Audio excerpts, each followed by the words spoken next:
Peace family, Eric here, and wanted to just share a quick video with you about the mighty cattail. It's been a long time favorite among many survivalists and foragers, and right now it's early June, early to mid-June. What is it, June 10th or 12th, something like that, and we're out here gathering the pollen, which is one of my favorite harvests from this plant. It's really tasty. It makes a good flour, as you can see here. It's very beautiful golden powder that's very nutritious. And so just wanted to do a quick video to talk about it.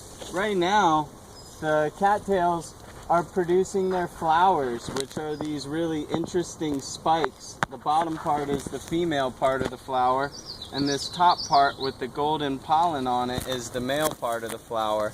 And so what we're doing, this is just kind of an adaptation on something that Samuel Thayer put in his book, The Forager's Harvest, which I highly recommend getting, very thorough book.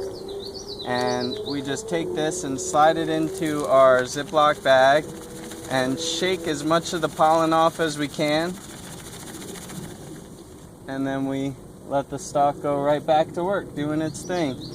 And because of how much pollen these plants produce, we're not hurting the plant at all, aside from maybe, whoa, these ones that I'm stepping on. And there was my warning as I just went ankle deep into the water.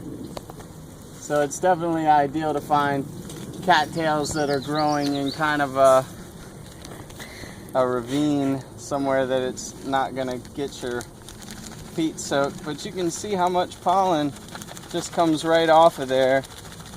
And I'd say we spent about 20 minutes or so walking around this lake, and that's how much we've gathered.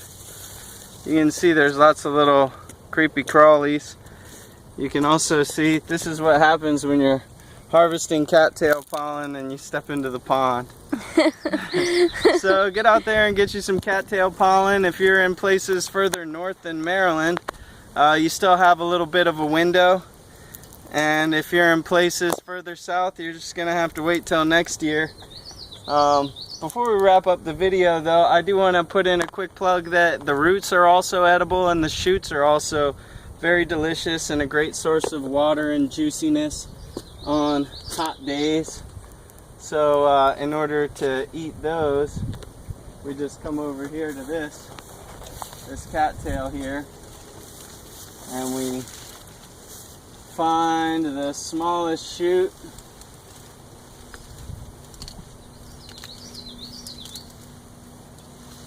and just pull that right up, and this nice white fleshy part is what you're after. It's really tasty, really juicy, and even though I just pulled this out of a muck pond, the water that's inside of this has been filtered by the angstrom size filter of the cattail root, so I know that the juiciness is good and clean.